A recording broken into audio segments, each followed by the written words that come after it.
21대 대통령으로 이재명 민주당 대선 후보가 당선이 됐습니다. 잠시 후에 이제 첫 일정이 시작될 예정인데 먼저 득표율. 어제 저희가 방송사 출구조사에서는 50%가 넘는 것으로 예측을 했습니다만 49.4%라는 최종 득표율을 기록을 했습니다. 그러면서 이제 대통령 임기가 시작이 됐는데 이 부분부터 좀 여쭤보도록 할게요. 박 교수님, 전 상황을 어떻게 보셨습니까? 일단은 저는 지난 12월 3일부터 시작하면 딱 6개월 만에 네. 새로운 대통령 리더십을 선출하는 과정이 끝났습니다. 그런데 이게 끝이 아니라 시작이다라는 느낌이 들어요. 지난 6개월간의 국민들의 혼돈 그리고 극한의 갈등, 대립 이 6개월이 정말 몇 년처럼 느껴질 정도로 정말 많은 일이 있었고 정말 많은 국민들이 하루빨리 일상으로의 복귀를 꿈꿨던 6개월이 아닌가 싶어요. 근데 선거가 끝난다고 해서 바로 일상으로 돌아갈 수가 없습니다. 네. 해결해야 될 과제가 너무 많아요. 일단 다시는 그런 내란 사태가 재발하지 않도록 시스템도 갖춰야 될 것이고요. 무엇보다도 국민들의 경제가 너무 어렵습니다. 한국은행 경제성장률 추정치 0.8%. 참 0% 경제성장이라는 건 대한민국 경제에서 찾아보기 힘든 경우거든요. 그만큼 국민들의 소비자들의 지갑이 꽁꽁 얼어 있다. 그런 점에서 경제성장과 안정이라고 하는 이 문제를 풀기 위해서는 이제 끝이 아닌 이제 시작이다. 그런 네. 점에서 오늘 이재명 대통령의 이 임기 시작은 굉장히 엄중하면서도 네. 또 무거운 책임감을 느껴야 되는 그런 첫 출발 아닌가. 뭐 이런 의미를 부여하고 싶습니다. 어제 이재명 대통령 오후 11시 45분경에 사주에서 나오면서 첫 일성이 큰 책임감을 느낀다라고 얘기를 했었는데 그 부분과도 맞닿은 것 같습니다. 엄중하고 무거운 책임감, 그의 시작이 될 것이다. 오늘 취임식은 바로 그것을 의미한다라고 말씀하셨는데 자, 지난 밤 사이 그리고 오늘 새벽까지 전 과정 우리 평론가님께서 어떻게 보셨습니까? 방송사의 출구조사가 발표됐을 때 네. 과반을 넘는 압도적인 어떤 승리가 예측됐었죠. 자, 근데 이제 그러면 그 결과에 기뻐하는 세력과 진영이 존재하고 그렇지 않은 상대 진영이 있을 텐데 저는 한편으로는 이제 예상컨대 예상을 할 때는 과반을 득표할 거라고 예상을 했습니다만 또 결과론적으로 그렇게 됐을 때 견제와 균형을 과연 맞출 수 있을까?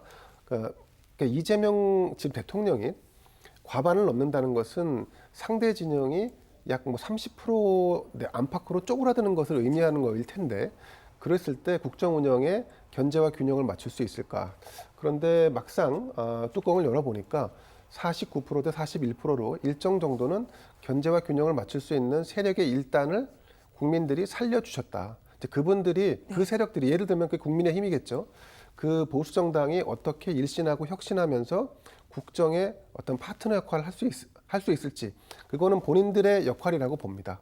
자, 그래서 이번 선거에서 전체적으로 국민들은 또다시 현명한 판단을 내려주셨고 그 판단 하에서 당선된 이재명 대통령은 진짜 대한민국을 만들기 위해 노력해야 할 거고 국민의힘은 혁신을 통해서 견제와 균형 그리고 국정의 파트너 역할로 자리매김하는 그런 네. 노력이 당분간 이어져야 하지 않을까 예상을 합니다. 그럼 저도 49.4%의 득표율에는 두 가지 의미가 있다고 네. 생각해요.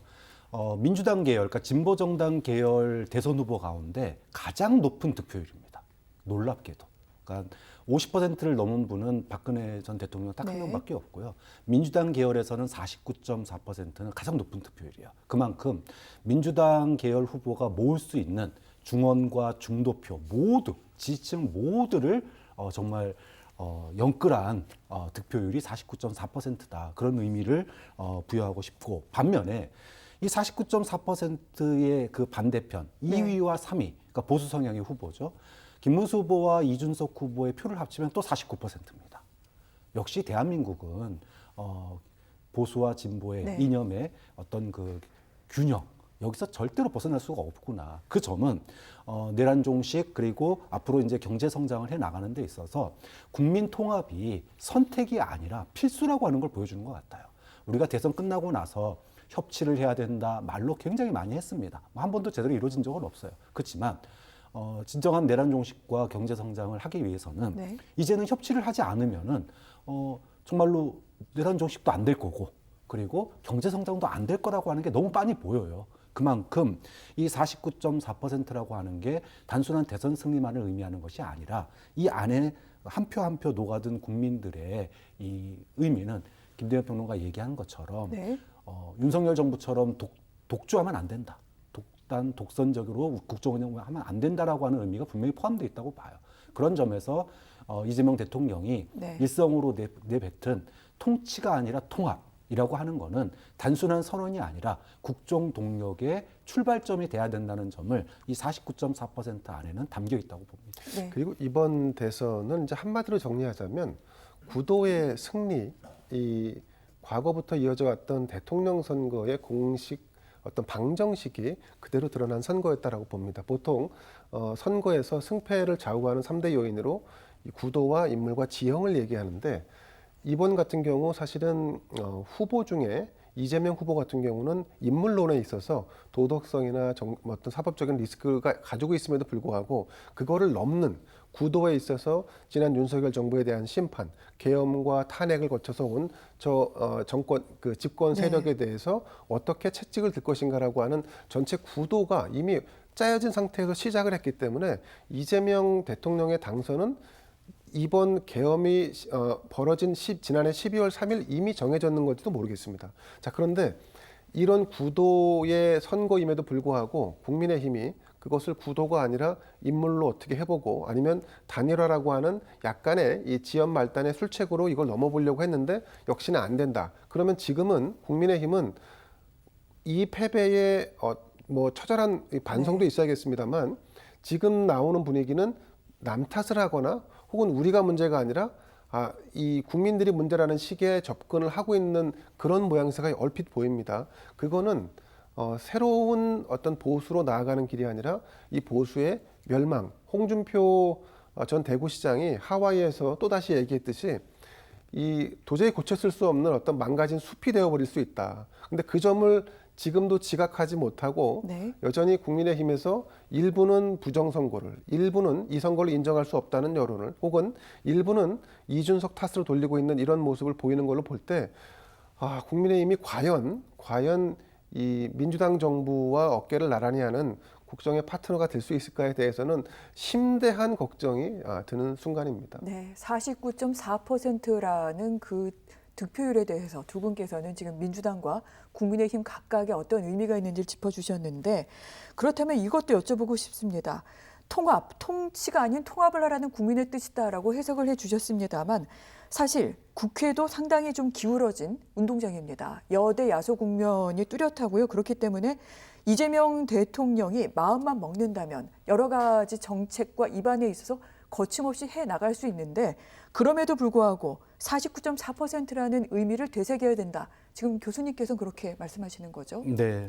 아까 제가 이제 윤석열 정부를 반면교사 삼아야 네. 된다라고 말씀을 드렸습니다.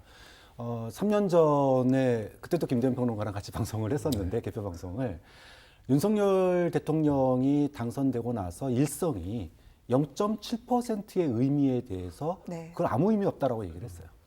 그것이 바로 소위 말해서 이제 갈라치기의 시작이었고 독주의 시작이었습니다. 그게 결국은 3년 만에 불행한 결과로 이어졌다고 보는 거예요. 지금 비록 8.2% 그리고 의석수가 뭐 181석 그게 다가서는 그런 거대 여대 야소의 국면이 열렸습니다만 만약에 이재명 대통령과 민주당이 독단과 독선의 길을 걷는다면 또다시 진짜 몇 달도 안 돼서 지지율이 추락할 수 있다. 좀 그 점을 반면교사 삼아야 된다고 봐요. 일단은 여권의 권한 그리고 책임 분산될 필요가 있습니다. 이재명 대통령은 국민들에게 약속했다시피 국민 통합과 경제 성장에 주력하는 모습을 보일 필요가 있다. 그렇다면 내랑 종식은 누가 주도해야 되느냐? 저는 국회에서 주도해야 된다고 봐요. 권한과 책임을 분산하고 네. 그 권한과 책임을 명백하게 책임까지 질 수 있는 모습은 국회에서 여야가 머리를 맞대서 어차피 뭐 내란 특검은 국회 통과가 되는 거 아니겠습니까? 그런 측면에서 본다면 민주당 내에서 또 네. 여권 내 이제 여당이죠. 여권 내에서 권한과 책임에 대한 분산이 적절하게 이루어지고 특히나 이재명 대통령은 무엇보다도 국민 통합, 경제 여기에 집중하는 모습을 보여야지 네. 지금의 이 49.4%라고 하는 국민들의 이 황금 분할 같은 이 투표의 뜻을 제대로 받는 게 아닐까 그런 점을 민주당 국회의원들도 고민을 더 해봐야 된다고 봅니다. 네.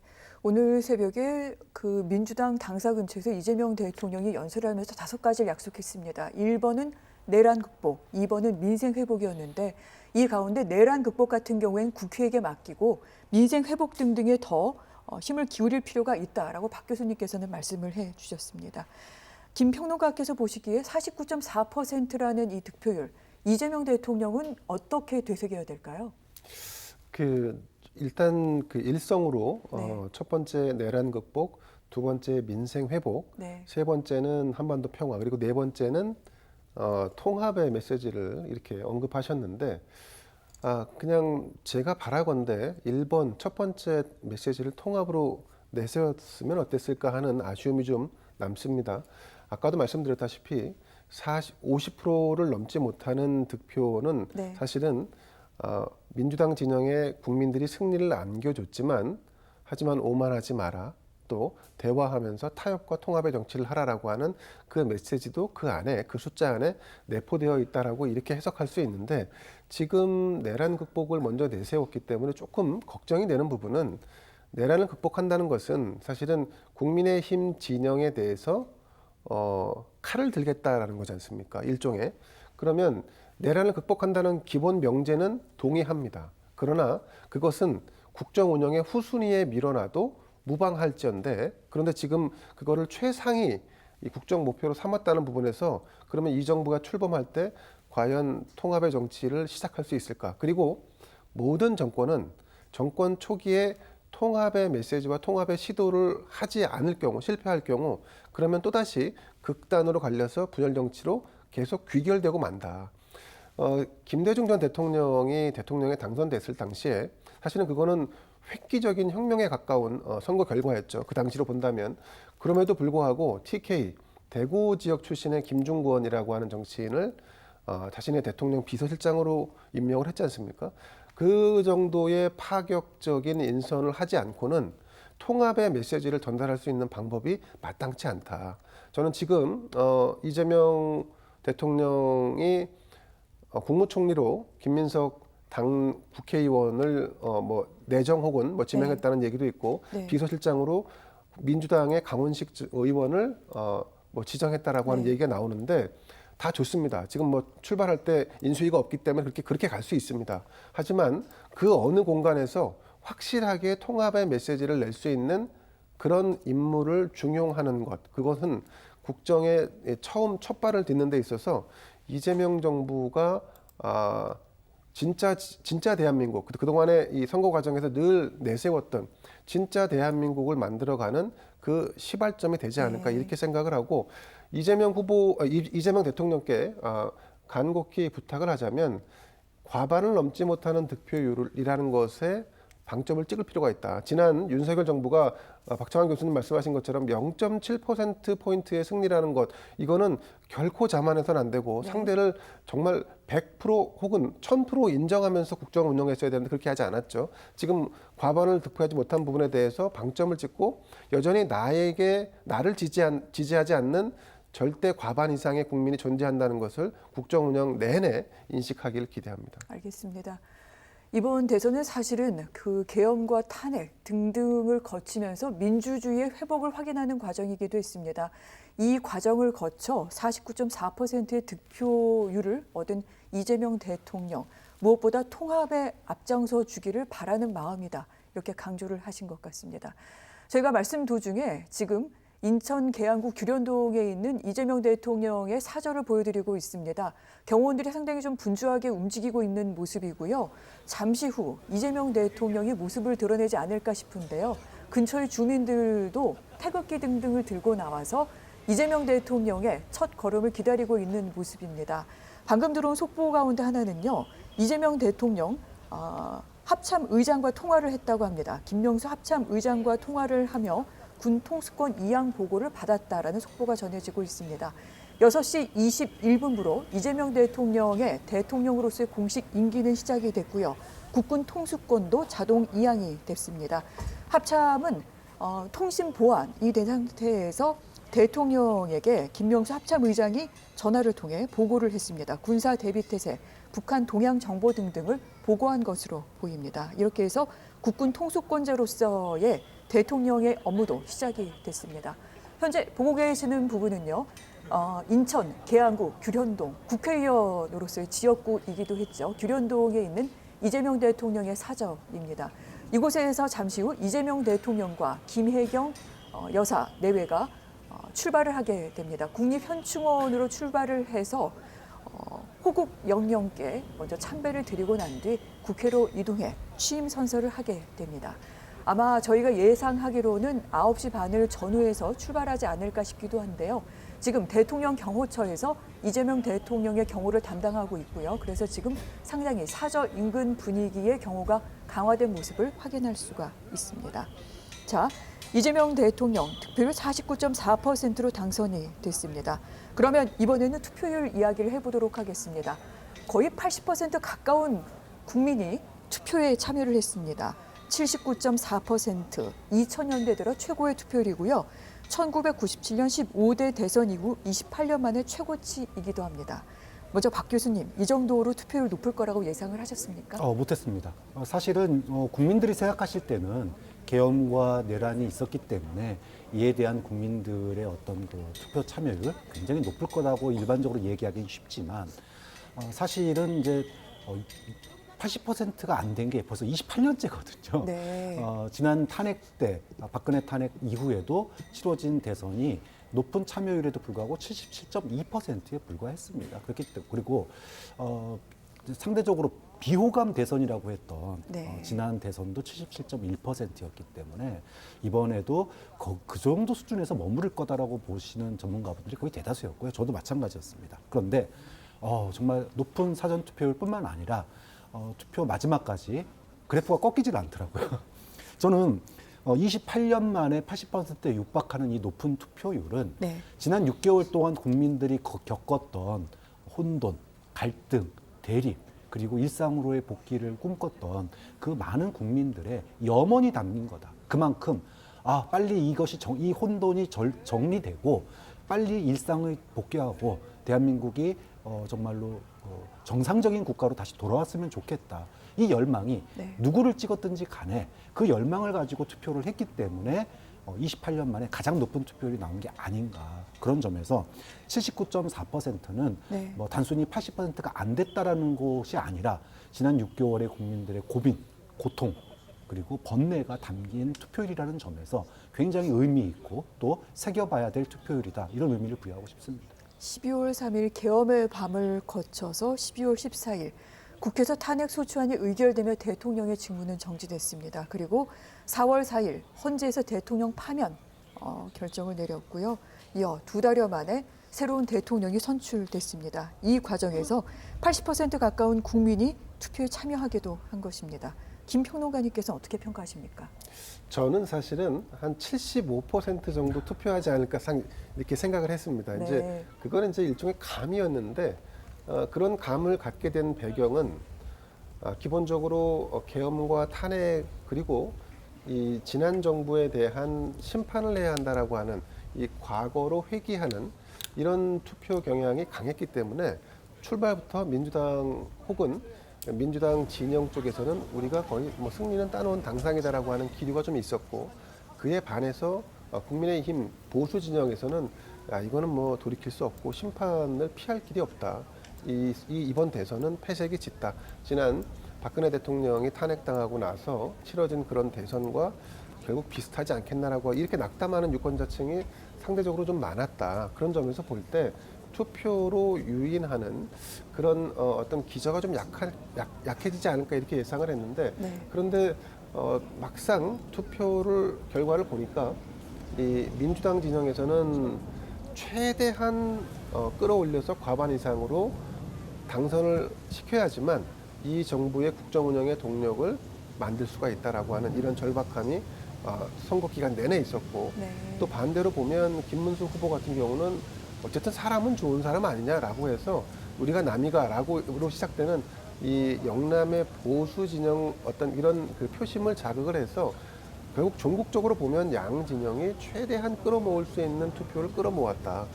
앞으로 있을 선거에서 특히 대선에서 지금 얻었던 79%의 스코어를 과연 넘어설 수 있는 이런 투표율이 나올까? 저는 뭐 그 부분에 대해서 약간 의문을 가질 정도로 굉장히 높은 투표였고 또 한 가지 말씀드리자면 대한민국 국민은 대단히 위대하다는 말씀을 드립니다.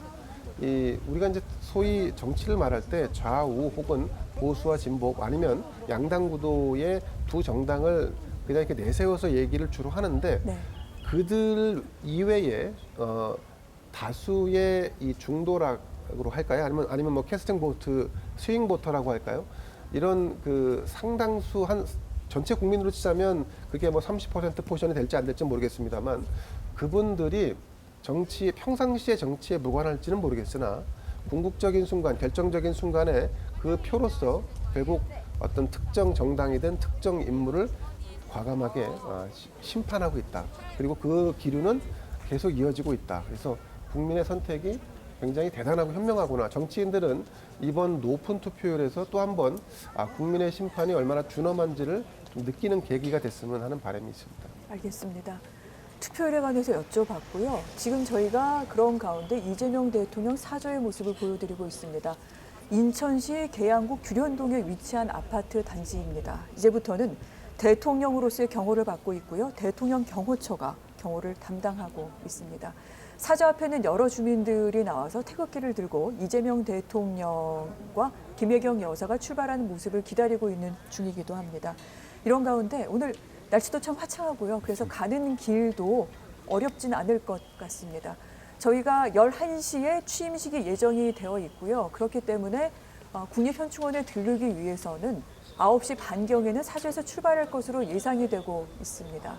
지금 보고 계신 부분, 이재명 대통령의 사저가 있는 인천 계양구 규련동의 아파트 단지 모습을 보여드리고 있습니다. 근데 저 영상을 보니까요. 네. 우리가 이제 통상 기존의 대통령의 사저는 대부분 서울이었거나 아니면 부산 경남 쪽이었지 않습니까? 그렇죠. 근데 이게 인천 계양은 굉장히 좀 새롭게 느껴지는 부분이 없잖아 있습니다. 아마 인천 계양구에 사시는 주민들 입장에서는 굉장히 자부심을 좀 느낄 만한데 더불어서 인천 계양이 어떤 국민적인 주목을 받으면서 네. 뭐 부동산이라든가 여러 가지 살기 좋은 어떤 동네로 이렇게 인식되는 어떤 이건 뭐 사실 여담입니다만 제가 인천 계양에 저는 개인적으로 이렇게 갈 일이 별로 없습니다. 근데 이렇게 주목되는 이런 상황을 맞는 거는 네. 계양구 주민들에게는 또 다른 어떤 뭐 보람이랄까 아니면 뭐 자부심이랄까 이런 걸 느낄 수 있는 계기가 되지 않을까 싶네요. 그것과 관련해서 정말 재밌는 이야기인데 이재명 대통령이 지난 대선 패배 이후에 네. 통상적으로는 정치적 휴지기를 갖는데 이례적으로 재보궐선거 그것도 지역구를 성남에서 인천 계양으로 옮길 때 굉장히 논란이 많았습니다. 네. 근데 결과론적으로 이번 대선에서 인천에서 특히 계양구에서 압도적인 승리를 했거든요.